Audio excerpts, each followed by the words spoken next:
Good kill, good kill. Hey, good kill.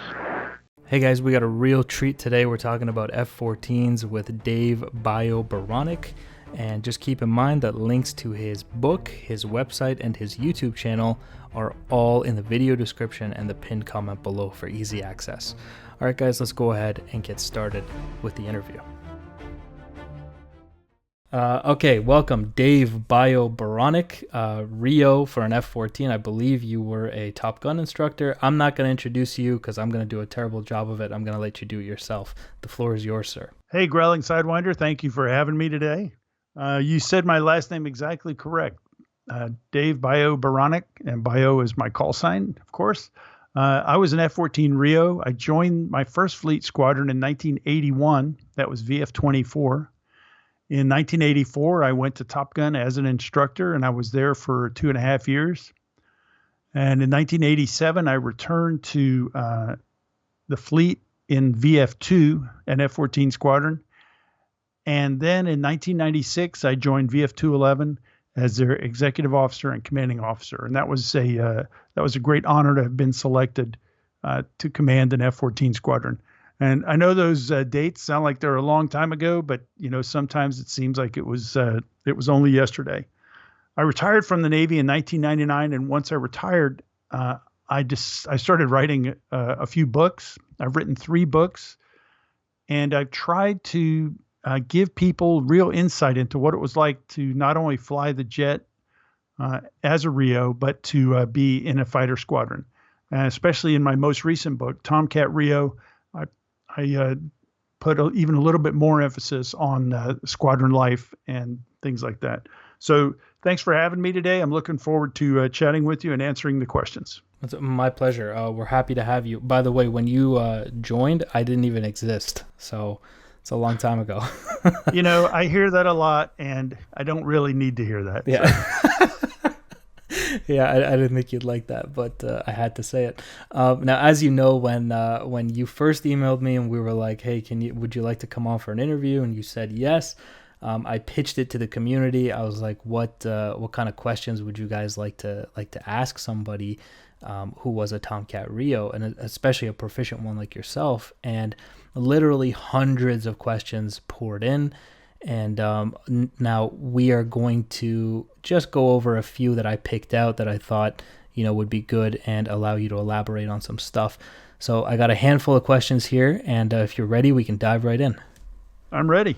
All right. The first one was working on the radar more of an intuitive or a gut feeling thing? Was there a procedure or a checklist that you guys followed when you were looking for a bandit, or did you just kind of know what to do to find the guy? Okay. I like this question because it allows me to talk about some of the changes that I saw in the F-14 community over the years. And so my short answer is it was a little bit of both. Of course, there were procedure/checklist things you wanted to do. For example, selecting radar mode, because the F-14, there were several modes you could use. And also then setting up your radar scan volume. That was really kind of a technical, analytical process. But then when you used certain modes, or when you changed your scan volume or did something different, that was where the intuition and gut feeling came in. So it's a little bit of both. Now, in terms of the change over time, my recollection is that in my early years, in the early 1980s, there was a lot of emphasis on RIO technique, the ability to adjust the radar. And this was mostly using pulse search over land. So if you use pulse search over land, you see everything, you see rocks and mountains and clouds and all kinds of stuff. And it's difficult to pick out a couple of bandits, but it can be done. And a lot of it has to do with interpreting what you see on the scope, and also with adjusting the pulse gain and the other settings up there. And I will be the first to admit that some of my contemporaries may say, well, Bio, you missed the point, or you're remembering the wrong thing, But then I think later, in the later 80s, and certainly when I returned to the fleet in the 90s, there was a little bit more emphasis on proper procedures. And I'll give credit to that, or I'll say that was the result of several things. One, the Bandit became more capable in the early 80s. So a large portion of the threat was the MiG-21. And, that was no challenge in an intercept environment. It was a challenge once you got engaged. But then by the 90s, of course, we had, MiG-29s and Su-27s and their follow-ons and things like that. And their weapon system, not just the aircraft's capability. But also, I think some of the change was a result of Navy fighter training. The Navy implemented the Strike Fighter Weapons and Tactics Training Program in the 1990s. And that was not only a study and take a written test program, but it was also very structured and challenging training scenarios and flights. And I think that that made the capability level of the community much higher. So that led to a little bit more of a procedure checklist based decision making when you're setting up your radar for an intercept. Okay, so I hope I felt like I was struggling for words a little bit there, but I hope I conveyed my answer. So what? I got it. GS, if you get questions on this one, I guess I'll just I'll answer them in text or something like that. Sounds good. Okay. Okay. All right. Next question. How specifically do the RIO and the pilot interact during a BVR engagement? What roles do each play in that kind of engagement? Is the RIO basically telling the pilot what he needs to get a good fire solution, and the pilot is trying his best to match those parameters? How does it work? This is another opportunity to talk about crew responsibilities and how it changed during the phase of flight. So in the F-14A, at least, it was probably similar in the D, but I'm not an expert on the F-14D. So in the F-14A, the pilot could do very little to control the radar. So it was up to the RIO to make the radar operate, and the RIO then had to paint the picture in terms of the situational awareness, the SA, the picture, and it was expected that the RIO would drive the fighters, would tell the pilot what to do in terms of putting the F-14 in best position based on its mission and based on the threat situation, things like that. Now, pilots were certainly aware of the threat capabilities, and they would probably be expecting their RIO to do certain things. And they were capable of, they could position an airplane too. But I think that in general, the RIO was certainly had 51% of the vote in terms of verbal direction, telling the pilot what to do in the BVR part of the engagement. And when you went into a dogfight, it was obviously the pilot who had the charge. The RIO has no controls in the back. That's right. And this brings up a good point. Now, and I just said 51% of the vote, and I think probably most pilots and RIOs would say, either, no, I expected the RIO to have 90% of the direction in the BVR phase, or, I didn't, because the pilot is intelligent and capable, but he respected the RIO, and also dividing up crew responsibilities. It makes it clearer in the cockpit, who's running the program. During an engagement, I would say that it was, obviously the pilot is in control because he's flying the airplane. And the guys that I flew with did not want me to tell them how to fly the airplane. Maybe a junior pilot going through the RAG would like to hear a RAG instructor RIO give him tips, watch your AOA, a little bit more guidance. But by the time a fighter pilot got to the fleet, I had I didn't know any pilots that wanted me to call the fight from the back seat when we were engaged.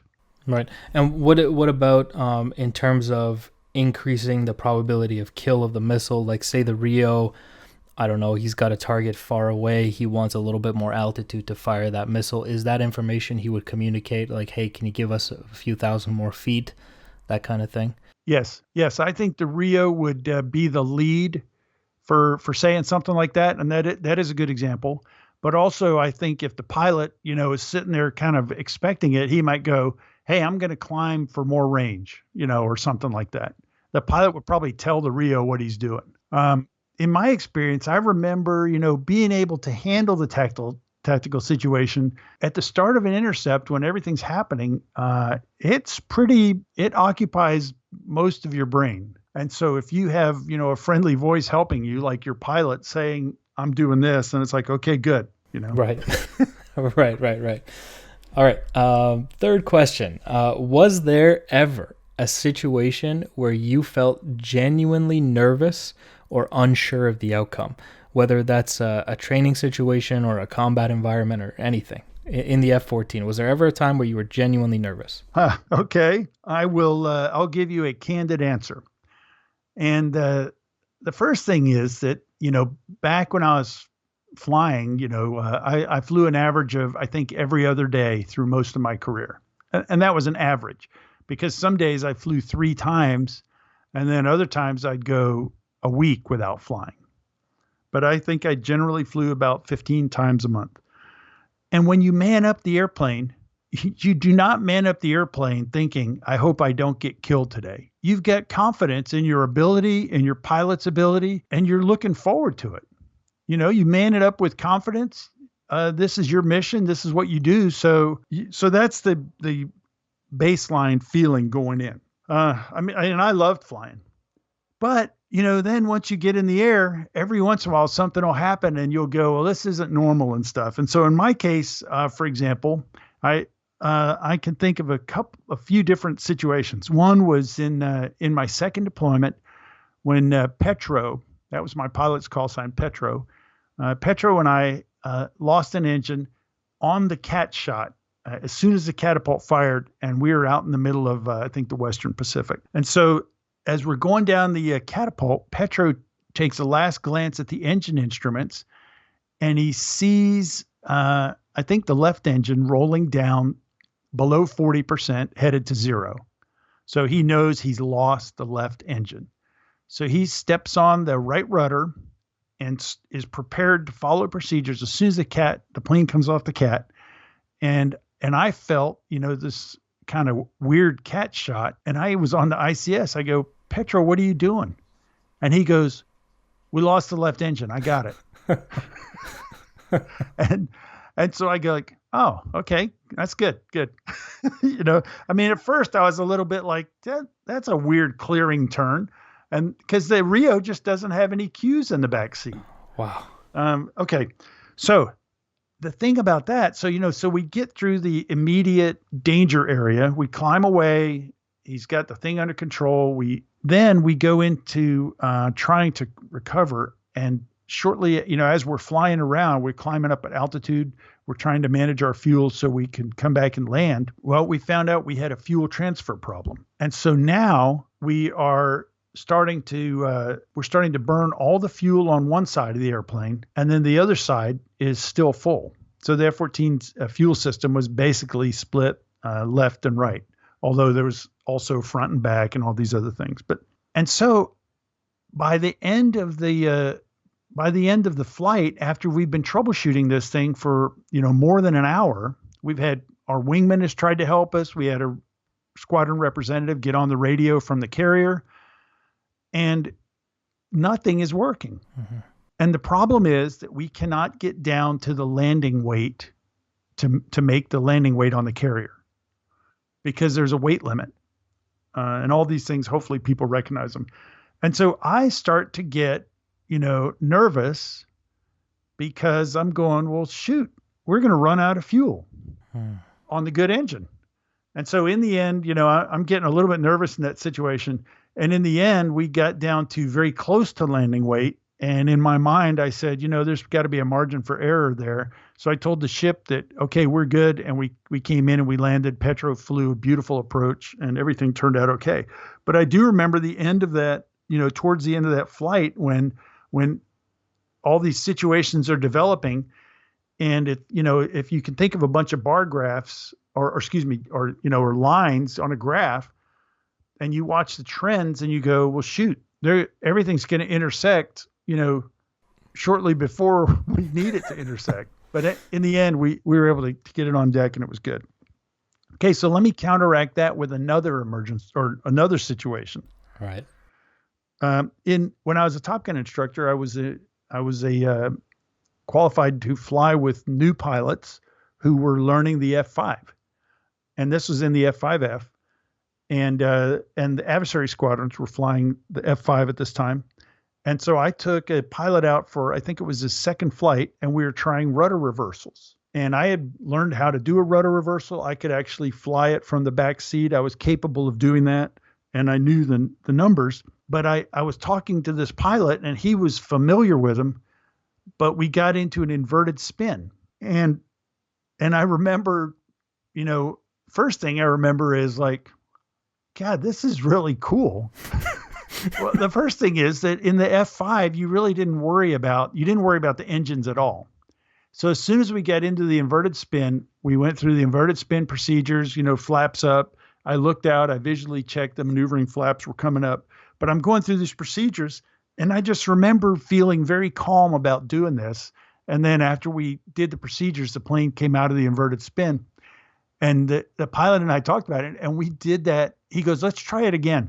Well, we got into an inverted spin 3 or 4 times. And the reason was that I wasn't 100% confident of the number, and I couldn't talk him into changing the airspeed number that you feed the rudder in to do a rudder reversal. And so we were putting in the rudder too fast, and it was causing us to flip over. And that always happened if you put in the rudder too fast. If you put in the rudder at too high of an airspeed.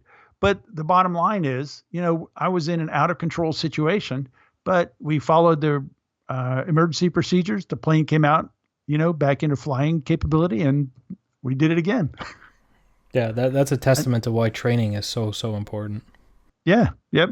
And then I'll tell you one more, and I'll make this a quick one. When I was in VF 211, I had just become the commanding officer. We were flying over the United States, and our aircraft's environmental control system turbine had classic conditions of a ECS turbine failure. And the ECS turbine, it not only provides air conditioning and other essentials to keep the airplane running, like to keep the computers cool and all that, but if the turbine fails, it can start a catastrophic fire that'll burn through controls, and you'll have to eject. So when our ECS turbine failed, it took us like 20 minutes to get to our emergency divert field. And I remember for that 20 minutes, I was just nervous, are we going to have to eject from this thing? But, I didn't really get too nervous. I was just concerned, I guess. And part of that is feeling, I hope we didn't screw up the troubleshooting or anything like that. Okay, I hope that answers the question. Yes. Yeah, that's crazy. Fascinating. Yes, that's that is more than I think they had wished for when they asked that question. Fascinating stuff. Okay, the third question. Let's see. This one's a fun one. Do you think Maverick is to blame for Goose's death? In a word, no, but I will elaborate. So some background is that I was there. I was an instructor at Top Gun when they filmed the movie, and I remembered how Goose's death. I mean, I hope everybody listening, I hope they've either seen the movie Top Gun or they don't plan to see it, because we're giving them a monster, spoiler alert here. But I remember how we came about Goose's death. The Paramount said, somebody's got to be killed in this, just, to grab the audience, and it's not going to be Tom Cruise. And so it's like, sorry, Goose.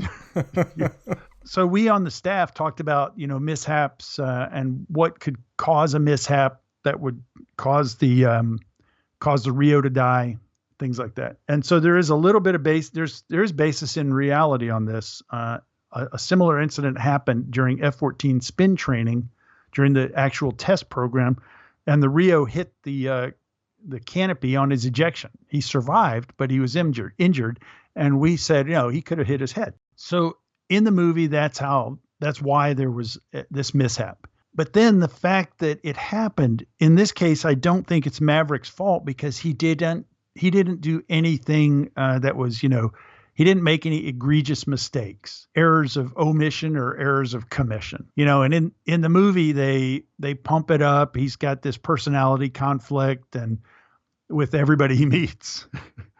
He's got this personality conflict and it's like, oh, who's going to take the shot? And, I'm off and all that. But, flying through an airplane's jet wash, it should not cause your engines to stall and fail and should not result in an ejection. So no, too bad, Maverick, but you happen to fly these TF-30s on a bad day.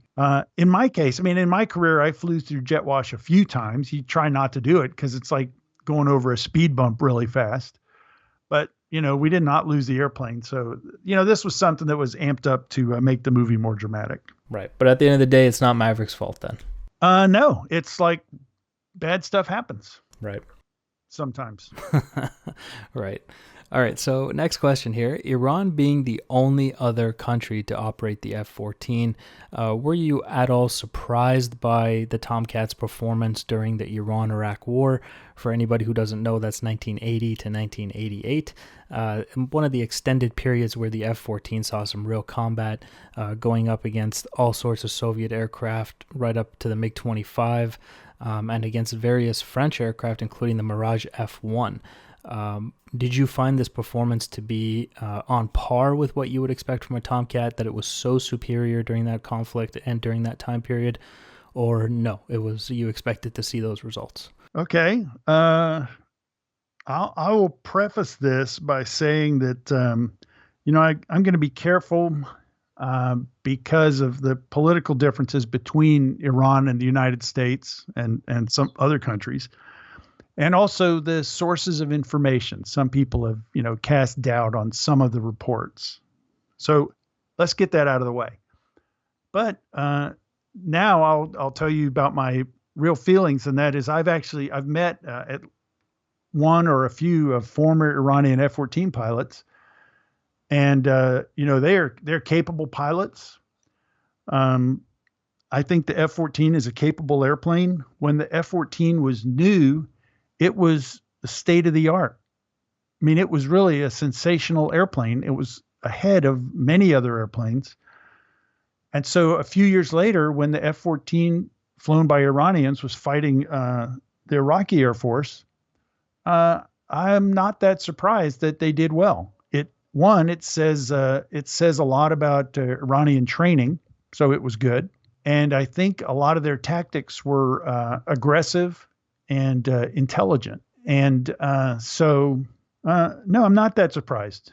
And then taking it on a more basic, more emotional level, I think it's cool as can be to think of these Iranian Tomcats, fighting and succeeding against a variety of other airplanes. Yeah, that's mostly why I find it so fascinating, because in that conflict, you get to see the F-14 really pitched against a wide variety of aircraft, and it does really well against them. Like I said, the French Mirages, I think they have, it's unconfirmed, but supposedly a couple of kills on Mirages. And like you said, the MiG-21 not being a huge challenge for the F-14, I think Iraq was flying a lot of MiG-21s at that time. Yes, and I like the Mirage F1.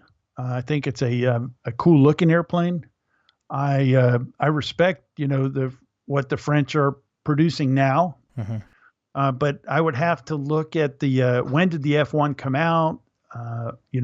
What was its radar capability and the missile capability to see if it should have been that much more of a threat. But I think you'd have to say that, maybe the Iraqis either didn't have, weren't as well trained or weren't as aggressive. So, maybe they were overconfident. It's hard to say. Now, on the other hand, as the United States and the coalition learned in the Gulf War, almost anyone who can get airborne in a fighter can be a threat, because we lost a few airplanes to them. So you can't discount them. But over the years of Iran-Iraq conflict, yeah, obviously I was happy to see the F-14 score a lot more kills than losses. What was the relationship of the pilot and the RIO outside of the cockpit? Were there crews that hated each other, like, you got your Hollywood drama, or was everyone pretty much on good terms? And also, was it a requirement? Like, did the Navy require you guys to get along in order to operate the same aircraft together? Oh, that last part is an interesting condition. In my experience, I would say that most pilots and RIOs, and I'm talking about now pilot RIO pairing, most of them were pretty friendly. A few of them were really good friends, and I'm thinking back to myself. Some pilots that I flew with, we were beer drinking buddies, and we get together. Whether we were married or single, of course, affected this. But some guys, I'd get together with several times a week outside the squadron. But then there were some pilot RIO pairings where they just really didn't get along. And I, again, I'm thinking back to the squadron. A squadron is not a collection of rubber stamp clones. First off, physically there's many different people. Some guys are little, some guys are big, and now, some women are little, so now there's not only guys, but people. Some people are big, some people are little in a squadron. And, some people are scientific, some people are athletic. So a squadron is a diverse group. Similarly, there's some people that just don't really fit in. Most people get along pretty well. Most of the time, a squadron enjoys partying together and things like that. But every once in a while, there would be somebody that doesn't really fit in. In terms of outside the cockpit, every once in a while, there would be a crew that they just didn't really get along together or hang out together outside the cockpit. The squadron pairings were made by the commanding officer. It was his responsibility, his decision. Now, he can take the advice of anybody. He can take the advice of the operations officer, maintenance officer. Those are his lieutenant commander, department heads. He could also take requests from, air crews. I hate flying with this guy, or I really want to fly with this guy. But the CO generally made those decisions and stuck with them. And so I think if a person could not stand to be with somebody, but was crewed up with them, the CO would probably, tell them, look, be professional and get through it. Right. You're doing a job at the end of the day. Be professional. Yeah. Okay. Why was the Tomcat retired? Why did the Navy feel the need to transition to the F-18 Hornet? Did it have something to do with the fall of the Soviet Union, so there was no more true need for a fleet defender? Was it too expensive in terms of maintenance? What do you think was the reason there? This question, being an F-14 guy, and most of the people a lot of people that I talk to are F-14 fans and things like that. And there's a lot of emotion for the F-14, but I'm not a Hornet hater. It's the Navy's strike fighter, and it's an impressive, good airplane. So, but going back to the decision, one thing you got to remember is that both programs were proposing upgraded versions, and they had been doing this for years. And when I say upgrades, I mean like the Super Hornet and then the Super Tomcat, whatever. But whatever, Tomcat 21, or there were quite a few proposals for the F-14. So this had been going on for years. So then it was in the early 1990s when the decision was made to go with the Hornet, and the Tomcat was, that's it, the end of the line. The fact that the Tomcat lived, another 15 or 16 years, whatever it was, is impressive. But the handwriting was on the wall. It was going to fade away as the Super Hornet came online. So I think a small part of the decision could have been the fall of the Soviet Union, and we don't need the AIM-54 anymore. And when I say that, I will say that the AMRAAM AIM-120 has a lot of capability. I've seen flyouts. Some people on DCS have done AMRAAM, AIM-54 comparisons. I'm not going to make a comment on those because most of my knowledge of the missiles is classified, and I'm not sure what. I just don't want to comment on that. And I don't want to hide behind classification, but I will say that I think the AMRAAM is a good and capable missile, and the fact that it only weighs 350 pounds, that's pretty nice too. In terms of being expensive for maintenance, I think that the F-14 would, if a developed F-14 would have been much better in terms of maintenance, because my understanding of the F-14A, and so the original legacy Tomcat, because the B and the D had a lot of A blood in them, there were a lot of compromises, and they were caused by weight and cost. I mean, you missed all this, but I was a teenager back in the 70s, and I remember reading this. People were freaking out when the F-14's cost was more than $10 million, because the F-4 cost around $4 million, and the Tomcat was the first fighter to cost so much more, and everybody's going, why is it that much better? And so the Navy was under a lot of pressure because of the Tomcat's cost. And so Grumman made a lot of compromises for a variety of reasons. Then, of course, weight also. So those compromises contributed to the F-14's maintenance workload. And so I think an evolved Tomcat would have cleaned up a lot of those compromises. In terms of fleet defense, and the fall of the Soviet Union, like I said, maybe the Navy or the decision makers, probably Secretary Cheney. I'd have to do the research to see if he personally made the decision, but he's the guy who gets most of the blame or the credit. He probably contributed or considered that having this high-end fleet air defense capable aircraft, we could reduce that a little bit in terms of the mix. GS, this gives me the chance to get on a soapbox. One of my hot buttons is people who say that the F-14 was designed as an interceptor, and there's tons of evidence that is not true. The F-14 was designed as a dual mission fighter. Yes, it had the Phoenix missile, it had the capable AWG-9 radar, but it was essential that it be very maneuverable, because by the time the F-14 came along, the American forces had already learned lessons from Vietnam, and that's why the F-15 was coming along also. But the F-14 had to be a tactical fighter. It had to be more maneuverable than the threat. And it was when it was introduced. So, for example, an interceptor, doesn't need maneuvering flaps. It doesn't, which the F-14 had from day one. An interceptor doesn't need, a 360-degree visibility out of the canopy, which the F-14 had. The interceptor doesn't really need a gun, which the F-14 had. So the F-14 was a dual role fighter. Okay, I'll step off my soapbox. That's a super interesting point that I've actually heard debated a lot as to what the real mission of the F-14 was. Like, what was it designed to do?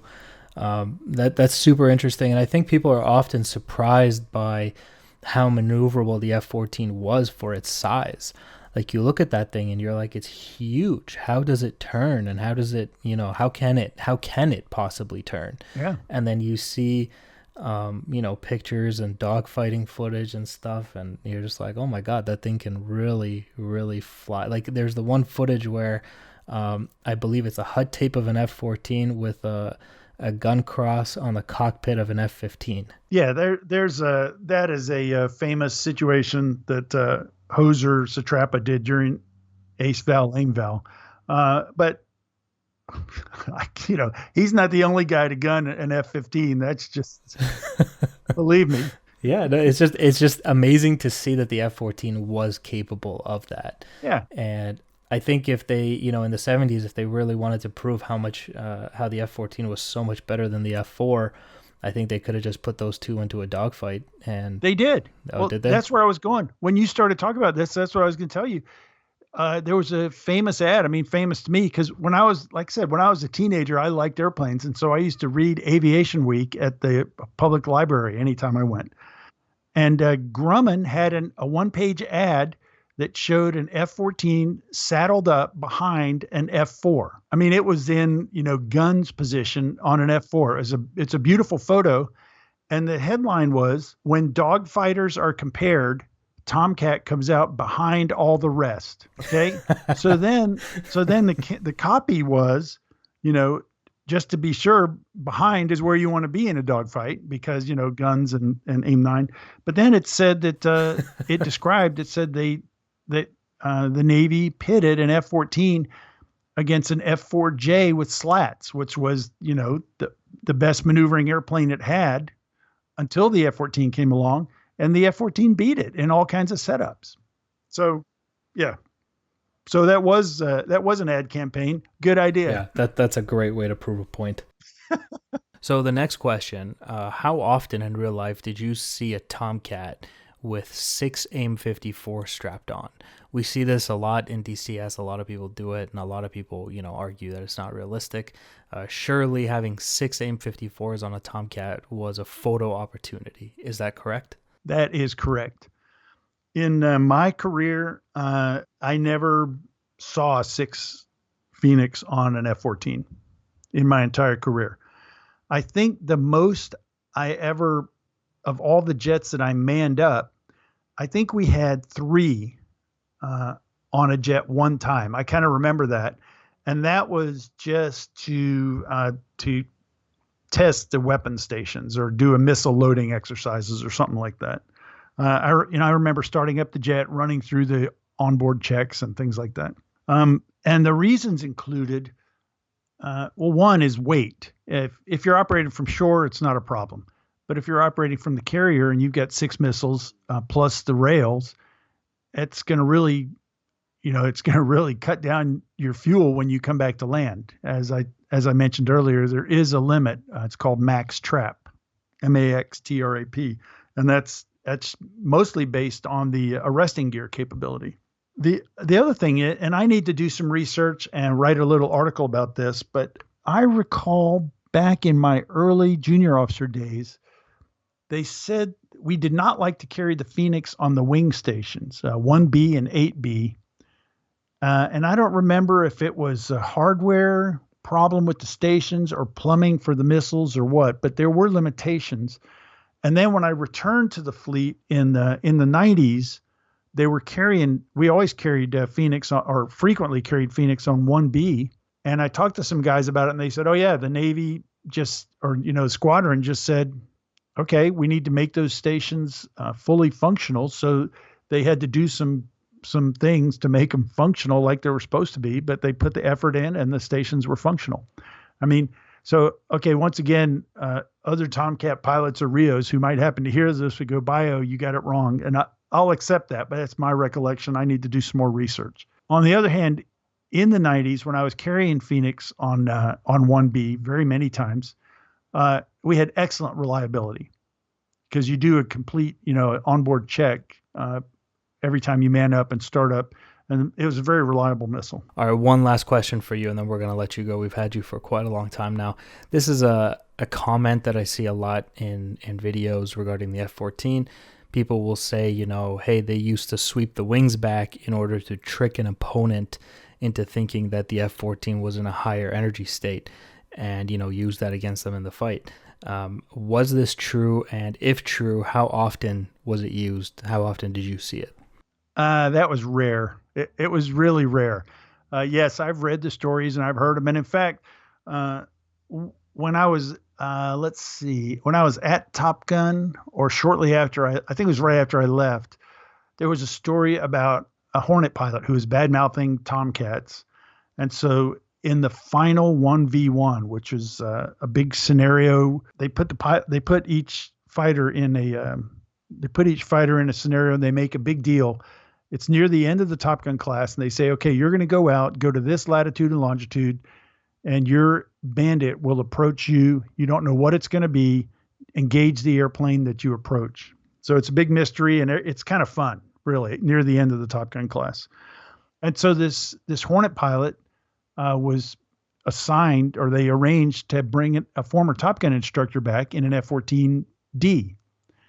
And so the Hornet pilot looks out, he sees this F-14D, the Tomcat's got its wings swept back. The Hornet pilot is, he's ready for anything. So he's going, and again, I've already said I'm not a Hornet hater, but this is a story about an individual guy, okay, who just needed to relearn one more lesson.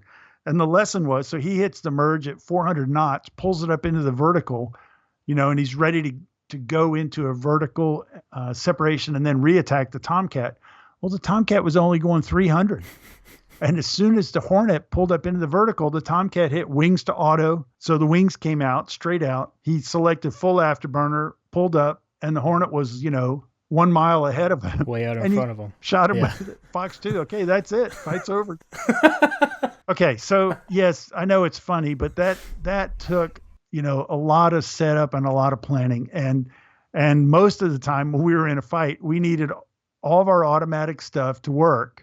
And guys weren't too busy doing tricks like that.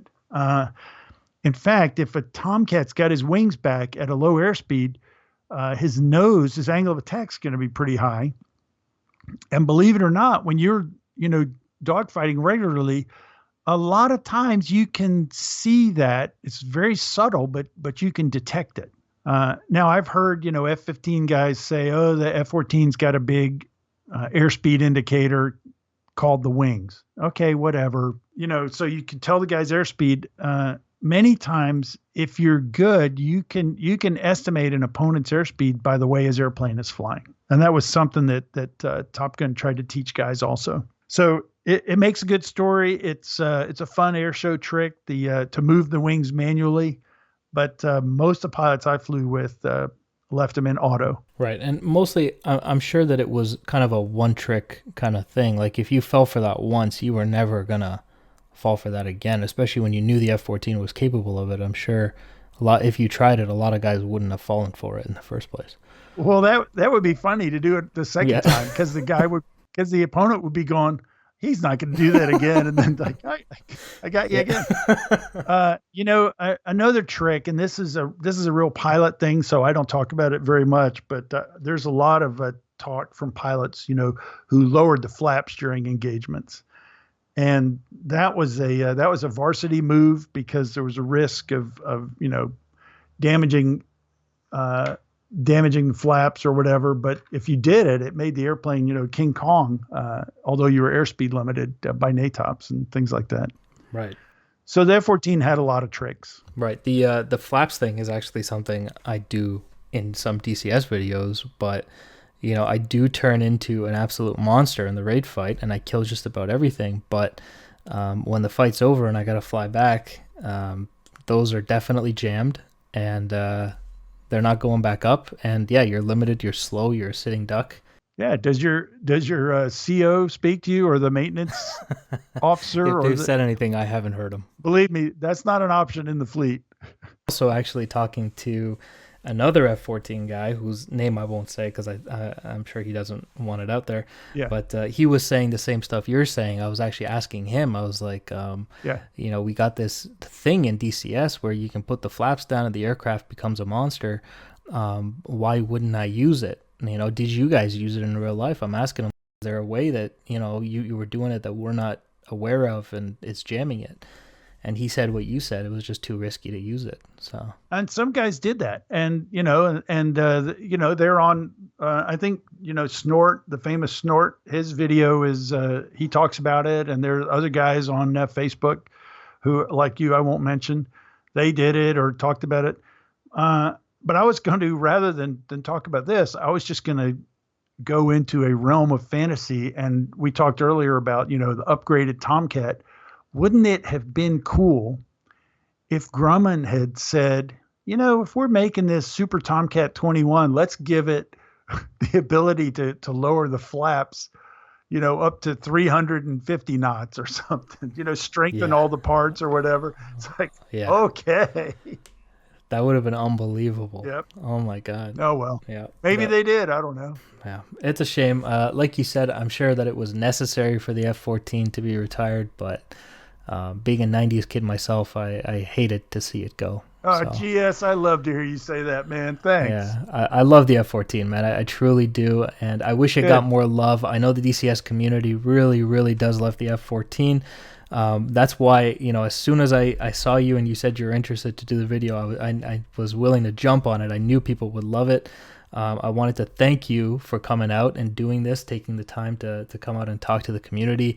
I'm sure they enjoyed every minute of it. I know I did. If people want to see more of you, where do they go? How do they find you? They can go to my website, topgunbio.com, and I'll make sure you've got the URL so there's no doubt.